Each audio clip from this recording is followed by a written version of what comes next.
Welcome back to episode 4 of Should We Have Watched That? I'm Soraya. And I'm Amanda. What did we watch this night? We watched Yeah. Yeah. Which is a part of the music and musicals / cabaret genre on the website. And this was presented by Sylvia Cornes. She is a great lover of French music. This entire show is all yeah melodies, which are from the 60s, 70s. I think there's a little bit of 80s, but maybe not. Maybe it was just 60s, 70s. I would have no idea. It was a very short period in music. As Sylvia said on the stage, that they were trying to make it more of a worldwide phenomenon by making it, I think they said franglais, which is in French. French English? Yeah, exactly. Does she speak French? Definitely not. She does not. But the English were too preoccupied with their Beatles, so yeah, it didn't take off as much as Oh it yes, I do remember that. Yeah. I think I kind of missed that while I was getting an espresso martini. Yeah, fair. Where were we? We were at the Ellington Jazz Club. Which we haven't been to before, but we've been meaning to go for a while. At least I've been meaning to go for a while. Yeah. I love me some jazz. Not that this is jazz. So this was like, I mean, I've been to some jazz stuff, but I haven't like gone out of my way to go see jazz. So I think this was definitely way more up your alley than it was mine, for sure. Well, so I've been learning French for a couple of years, so this was a my pick. Yep. How did you feel about it? Because I at least knew a few songs. I knew Zooby Zooby Zoo. Zooby Zooby Zoo. Zooby Zoo. Zooby Zoo. Zooby Zooby Zoo.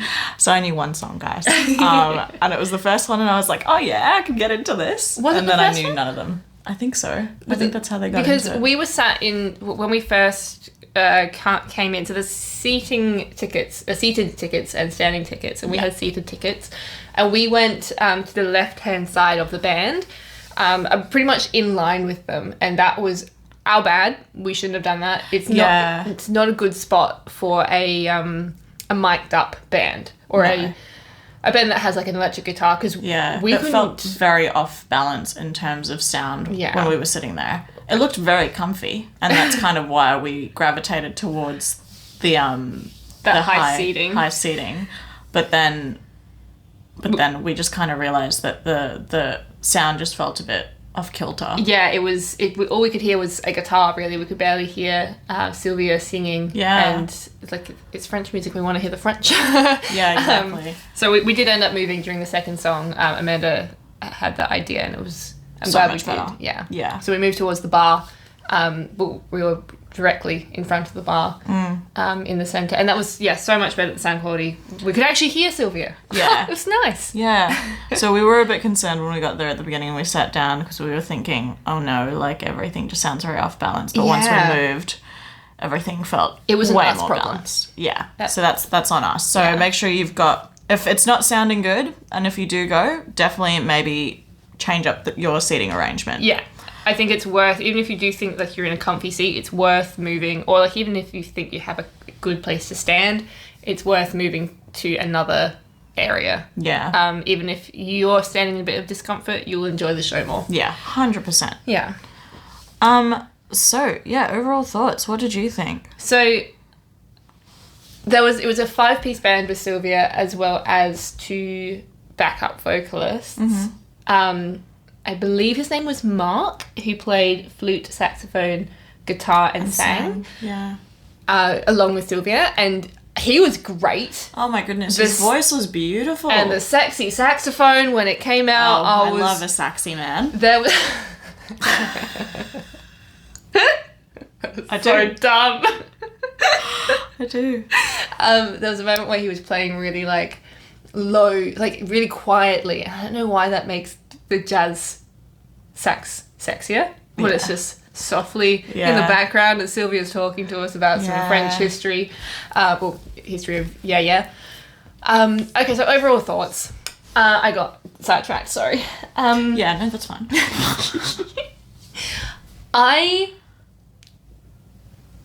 It was a very relaxed evening. Very different pace to a lot of the things we've seen. The 3 other shows that we've seen. Yeah, and it was something that, like, I didn't know that Say Zubi Zubi Doo was yeah music. I didn't know what yeah music was. Oh, neither did I. Yeah, but I knew it was French and I thought I'd like it. I didn't like it as much as I thought I would. Yeah, okay. That I was grooving, don't get me wrong. Like, it was still enjoyable. Mm-hmm. It was a very, relaxed. You kind of, like, swayed with Sylvia or, like, clicked in time. But that's also, I do that on a daily basis regardless. That's true. What did you think? I don't think I had any real expectations going into it because I knew kind of nothing about yeah, and I'm not, like I said, I don't mind jazz, but I have never gone out of my way to go see jazz. I mean, this wasn't jazz though. Yeah, that's true. We were just at a jazz venue. We were at a jazz venue, that's true. I liked the venue. I thought the venue was very, like, speakeasy. Yeah. Oh, it reminded me atmosphere. So much of, like, I don't know, yeah. It was very speakeasy and it was a really cute, wholesome venue. We did have that issue at the beginning, obviously, with sound, like, just quality. Again, that was our bad, not anything to do with the sound engineer. What else? Oh, I did enjoy the fact that she did introduce some history into it, coming from someone who knew absolutely nothing of what I was walking into. Yeah. So I really enjoyed that with the band kind of playing in the background, like you've kind of said. It was nice to have a song that I did know. So that was very enjoyable. I thought they had really great chemistry, the band. They all seemed like they did, didn't they? They were very cute. This reminded me of Sylvia trash talking her boyfriend behind her. The drummer. Yeah, her boyfriend is the drummer, and any chance she got, she would just take a jab. What did I say his name was? Jack? John. Oh gosh. Steve. No. Whoever. Might be none of those 3. I said it earlier, and I think that was the correct name. Whatever name was earlier, the saxophonist. Oh, Mark. Mark. She would have a quick little flirt with Mark, and then be like, "Oh, and of course, you, darling." Yeah. That was fun. I thought as well. I thought that Okay, so look. I think I was going in and I was being very critical because we had that issue with the sound immediately. And then once we moved, things started... I think once I started sipping on my drink, there was a moment where Sass sat back... Oh, no, you guys were at the bar. And then you saw me sitting. And then by the end of it, I was just kind of like swaying. Yeah. And you can say what you said about it. What I said or what our friend said about it? Oh, I don't know. Was it you? Or, no, so we went with a friend because they wanted to come along. Yeah. To a French show. They were thinking that there might be a boogie. It's not really a boogie venue. No. There's not really a place to dance. But he said that Amanda looked like when you hold a cat up to the wind.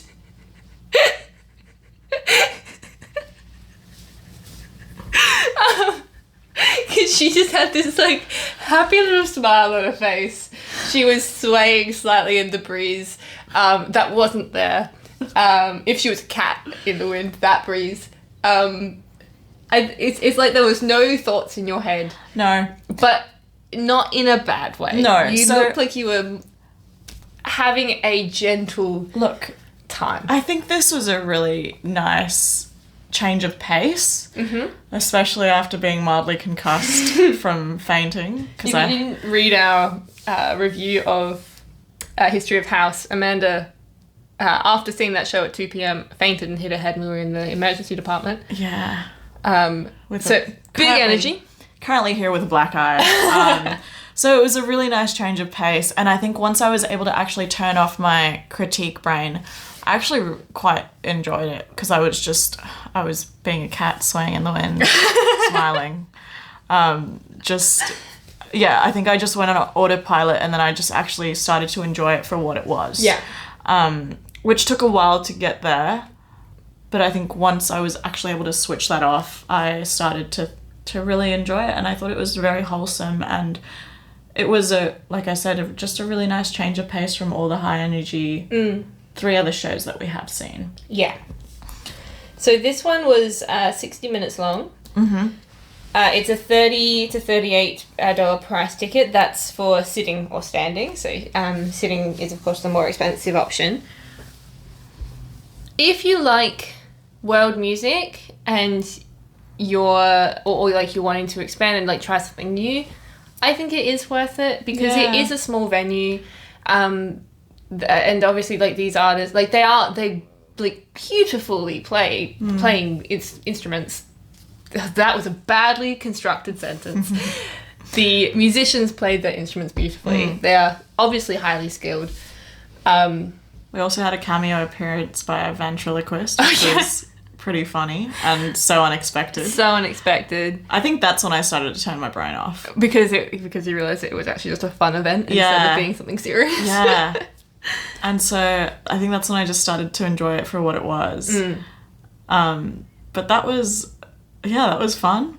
I didn't love the puppet. Not to say that the ventriloquism wasn't well done. I think it was perhaps the song that they chose, because the ventriloquist later, the ventriloquist later came back onto stage and sung another song, and it was like, you have an incredible voice, sir. And it just didn't feel like it was showcased in Bonnie and Clyde. I did really enjoy that song too. I liked that they explained songs beforehand, because Sass is learning French, so she kind of understood what was going on, whereas I'm learning Chinese. I'm learning Chinese. So it was very foreign to me. So it was nice to get a little description before each song was performed. And that one was really cute about the cactus. Yeah. And I loved it. And I loved the saying, be like a cactus. Yeah, be like a cactus. Not when life gives you lemons, make lemonade. Be like a cactus. Be like a cactus. Be like the French and be a cactus. And that's what we're going to take away from that, I reckon. Be a cactus. So we've kind of already briefly touched, we've spoken about sound. Yeah, we have. Set. So it was a stage. It was, It was a music venue. It was a relaxed music venue. That wasn't the focal point, I suppose. Yeah. It was a very comforting kind of atmosphere. Yeah, the seating was set up really very cute. Warm. Yes, that's true. Cozy, even. And you had some. You had some. I had some olives. I'm celiac, so I can't enjoy the regular menu. But the olives were nice, and the person we were with said that the pizza was quite nice. It was like a pizza garlic bread kind of thing. Yeah. He said that he liked it. Yeah. The drinks were great. I had an Aperol Spritz. Yeah, I had an espresso-tine. I love my espresso-tines, and that was good. And it had date syrup in it, which is just different to a regular espresso-tine. Different kind of sweet. And I do love dates, so that was quite nice. So, favourite moment? I think we are going to say the same thing. What is that? The last song. Words in my mouth. Champs-Élysées. If you don't know the song Champs-Élysées, it is... Or rather... Which I didn't. No, you didn't. It is... How Sylvia described it was... It's like How to Make Gravy by Paul Kelly for the French. Like, it's something that just gets played all the time over there. I would say it's something more akin to like our pub music, which I know How to Make Gravy is kind of that song, but I don't know How to Make Gravy nearly as well as I do like Boys from the Bush or any Akadaka, or like I know that there's a very different I'm not gonna lie, you're speaking a foreign language to me right now as well. Amanda's not Aussie bred. No, I'm not. So she doesn't understand the pub songs. No. But I'm sure, hopefully other people understand what I mean. I am half Australian, but I'm just not Aussie bred. Yeah. Yes. It's a different kind of... Yeah. Yeah. Anyway, Champs-Élysées. Champs-Élysées. Beautiful. It was everyone joined in. Sylvia said that she made up some dance moves to get people involved. Yeah. We kind of did she encouraged the audience to sing part of the song. It's wholesome. It's a beautiful way to end the show. It had us singing the song the entire way home. I think it was just it wasn't a yeah song. It was a nice way to wrap it up, though. Yeah. It was something that was very quintessentially French. Not that I knew it. But it was a nice way to wrap it up. But did you like it? I did like it. And I ended up singing it all the way home as well. You did. Correct. I probably sang it wrong, and I probably butchered it. That's all right. That's okay. You know, it was nice. I think my favourite moment was... Look, don't get me wrong, because I think Sylvia had a beautiful voice. But I think Mark's voice kind of took me by surprise. Wait, Mark of the ventriloquist, because I don't know his name. Mark, this is saxophonist and flutist and guitarist. Yeah. Flautist. I think it was because we didn't hear his voice the whole time. So when he did start singing, it kind of I'm sorry, sir, what? Yeah, and I was thinking, why haven't you been... Where have you been keeping that? Where have you been? You've been on stage, yes, correct. But where have you been this whole time? And also, I really liked the cactus description, because it kind of got me giggling. So yeah, I think that, and of course, the ending of it. Yeah. Yeah, it was just a very wholesome night, I thought. I almost wish that it could have gone for longer. Oh, yeah? Because I think once I turned my brain off, I was just like, oh, damn it, now there's only half an hour left. I wish I turned my brain off earlier. When they did say, when we did applaud, I was actually surprised it had been an hour already. I think that happens quite often with musical shows, band shows, when it is per song, because we forget that a song is 3 minutes, usually, around that time frame. Yeah. So you don't actually get a lot of songs into a show when you have it in a 60-minute period with them talking in between. Yeah, that's true. That's true. But yeah, I'm glad that you chose this, and I'm glad I got to experience something like this, and I did feel like I walked away feeling a bit more educated, to be honest. Nice. Which was really nice. And it was cultured. Just... Yeah, honestly. So it was nice to kind of have a bit of an international flavour. The start of the international flavours. Yeah, exactly. So yeah, that's kind of... What would you say your 3 words to describe the show is? I would say comforting. Relaxed. Probably just French. Francois. Okay. Francais. Mine would be... I feel like I've said wholesome a lot, so I feel like definitely wholesome. Yep. Cruisy, because I just felt like I was on autopilot. Cruise FM. Once I was on them. Once I was cruising. Put myself in cruise mode. And of course, I think educational, because I actually quite enjoyed learning something out of it as well, and to actually be debriefed on what was going on, because I didn't know what I was walking into or what the songs would have been. So I quite enjoyed her explaining each one as well. In a way, I would say it was almost more educational than History of House, because there were, she was giving very specific histories on Jacques, was that his name? I don't know. The puppet that came in. Oh. You know him? It was probably not Jacques. That's just a French name I've pulled out of my arse. It was a lyricist and song composer of the time. She gave very specific histories on him. Yeah. Unfortunately, I can't remember his name. Would you watch again? I don't think I would. I think once was enough. I think once was definitely enough for me. That doesn't mean that I'm not glad I didn't go. Yeah, no, because it was really nice. I don't know if I would watch it again though. Yeah. Yeah. I think that's okay. Yeah. We can enjoy a show for what it is. Yeah. And that can be once is enough. Yeah, 100%. But yeah, that kind of wraps up today's episode, guys. So, should we have watched that? We've already said that. Amanda's got a concussion, everybody. God. Thank you so much for listening. This is Soraya.